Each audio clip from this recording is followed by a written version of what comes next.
اور لوگوں یہ رب کا کرم ہے، غوث اعظم کا فیضان ہے کہ ہم لوگ اپنے غوث اعظم کا ذکر کرتے ہیں۔ یہ غوث اعظم کا کرم ہے۔ اب کرم کیسے ہے؟ آئیے سماعت کیجیے۔ ایک مرید کا بیان ہے کہ جمعہ کا دن تھا، جمعہ کی نماز کا وقت ہو رہا تھا، میں غوث اعظم رضی اللہ تعالیٰ عنہ کے ساتھ ہو لیا۔ اب جب کاشانے سے نکلے مسجد میں جانے کے لیے، غوث اعظم رضی اللہ تعالیٰ عنہ آگے آگے چلنے میں پیچھے پیچھے چل رہا ہوں۔ سرکار غوث اعظم کے اوپر رحمت و نور کی بارشیں ہو رہی ہے، کچھ چھینٹے میرے اوپر بھی آ جاتے ہیں، خوشبوؤں سے پورا راستہ معطر ہے۔ غوث اعظم رضی اللہ تعالیٰ عنہ چلتے ہوئے چلے جا رہے ہیں، مرید کا بیان ہے میں پیچھے پیچھے چل رہا ہوں۔ جب کچھ دور چلا تو مرید کہتا ہے میرے دل میں خیال آیا کہ غوث اعظم رضی اللہ تعالیٰ عنہ نے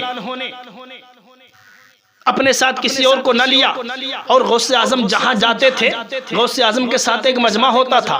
آج کا عالم تو یہ ہے لوگ راستوں میں سلام کر لے رہے ہیں، بقیہ ہٹ جا رہے ہیں، غوث اعظم کے پیچھے کوئی نہیں چل رہا ہے۔ یہ خیال آیا اس مرید کے دل میں۔ جیسے ہی خیال آیا، غوث اعظم رضی اللہ تعالیٰ عنہ کے بارے میں کیا دیکھتا ہے کہ جب 10 قدم اور آگے گئے، جب تھوڑا سا اور آگے بڑھے غوث اعظم، دائیں سے مجمع آتا ہے، بائیں سے مجمع آتا ہے، آگے سے مجمع آتا ہے، پیچھے سے مجمع آتا ہے، ہزاروں کی تعداد میں لوگ جمع ہو گئے۔ اب اس کو دھکا مار مار کر کے بہت پیچھے کر دیا۔ اب جب یہ پیچھے چلا گیا مرید جو پیچھے پیچھے چل رہا تھا، اب اس نے پھر دل میں خیال کیا حضور یہ کیا ہو گیا؟ ارے میں اکیلا تھا جب ہی صحیح تھا، اکیلا تھا تو ٹھیک تھا، اکیلا تھا تو میرا فائدہ تھا، پیچھے پیچھے چل رہا تھا مجھے فائدہ مل رہا تھا، سرکار سے فیض حاصل کرنے کا موقع مل رہا تھا، اب تو میں بہت پیچھے چلا گیا۔ جیسے ہی دل میں محسوس کیا غوث اعظم بہت آگے ہیں، غوث اعظم نے اس کی دل کی آواز کو سماعت کر لیا۔ غوث اعظم رضی اللہ تعالیٰ عنہ فرماتے ہیں اے میرے مرید سن لے، اے میرا عقیدت مند سن لے، پروردگار عالم نے لوگوں کے دلوں کو میری مٹھی میں کر دیا ہے، میری مٹھی میں۔ میں جب چاہتا ہوں جس مسلمان کے دل کو اپنی طرف مائل کر لیتا ہوں، اور جس کے دل کو چاہتا ہوں اس کی توجہ کو دوسری طرف پھیر دیتا ہوں۔ بریلی کے تاجدار مجدد میت ماضیہ غواص بحر معرفت کنز الکرامت جبل الاستقامت سیدی سرکار اعلیٰ حضرت فرماتے ہیں ہے رضا یوں نہ بلک تو نہیں جید تو نہ ہو، سید جید ہر دہر ہے مولا تیرا۔ حضرات تو غوث اعظم کا کرم ہے کہ ہم غلاموں کے دلوں کو اپنی جانب پھیر لیا ہے۔ غوث اعظم کے فیضان سے اللہ تعالیٰ ہم سب کو مالا مال فرمائے۔ اے غوث اعظم کی یاد منانے والوں، غوث اعظم کے نام کی نیاز دلانے والوں،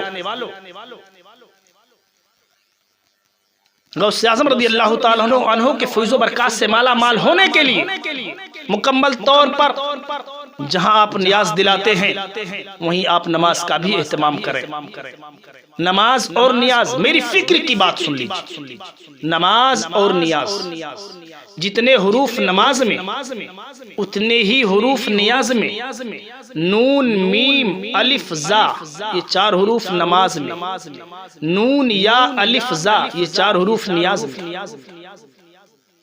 جتنے حروف سے لفظ نماز مرکب ہے اتنے ہی حروف سے لفظ نیاز بھی مرکب ہے۔ اب میری فکر نے کام کیا، میں نے اپنے ذہن سے سوچا مولا نیاز اور نماز، اس لفظ کی ابتدا بھی نون سے اور اس لفظ کی ابتدا بھی نون سے، اس لفظ کا آخر حرف بھی زا اور اس کا بھی آخر حرف زا، نماز کا آخر حرف زا، نیاز کا آخر حرف زا، اس کا پہلا حرف نون، اس کا پہلا حرف نون، اس کا تیسرا حرف الف، اس کا بھی تیسرا حرف الف، صرف دوسرے حرف میں فرق ہے، وہاں نماز یہاں نیاز، وہاں میم یہاں یا۔ مولا بات کیا ہے؟ میں نے جب اپنی فکر میں یہ بات سوچی تو رب کائنات کی جانب سے میرے ذہن میں بات آئی، حروف تہجی کی ترتیب میں اگر دیکھا جائے تو میم پہلے ہے یا بعد میں ہے، میم پہلے ہے یا بعد میں ہے، نماز اور نیاز میں الفاظ اتنے ہی، جس کی ابتدا نون سے اس کی بھی ابتدا نون سے، اس کی انتہا نون پر اس کی بھی انتہا نون پر، صرف فرق دوسرے حرف کا ہے، وہاں میم یہاں یا۔ مولا حروف تہجی کی ترتیب میں میم پہلے ہے یا بعد میں ہے؟ رب کی جانب سے میرے فکر میں یہ جواب آیا، لوگوں کو بتا دو جب میم ترتیب میں پہلے ہے یا ترتیب میں بعد میں ہے تو یہیں سے سمجھ لو، ارے نماز پہلے ہے، نیاز بعد میں ہے، نماز پہلے ہے، خواجہ کی چھٹی بعد میں ہے، نماز پہلے ہے، غوث اعظم کی جو ہے نیاز بعد میں ہے، نماز پہلے ہے، خواجہ اعظم کی چھٹی بعد میں ہے، نماز پہلے ہے، چادر بعد میں ہے، نماز پہلے ہے، پھولوں کا ہار بعد میں ہے، نماز پہلے ہے، اور بزرگوں کی بارگاہ کی جانب لاؤ لگا کر کے نیاز پیش کرنا بعد میں ہے۔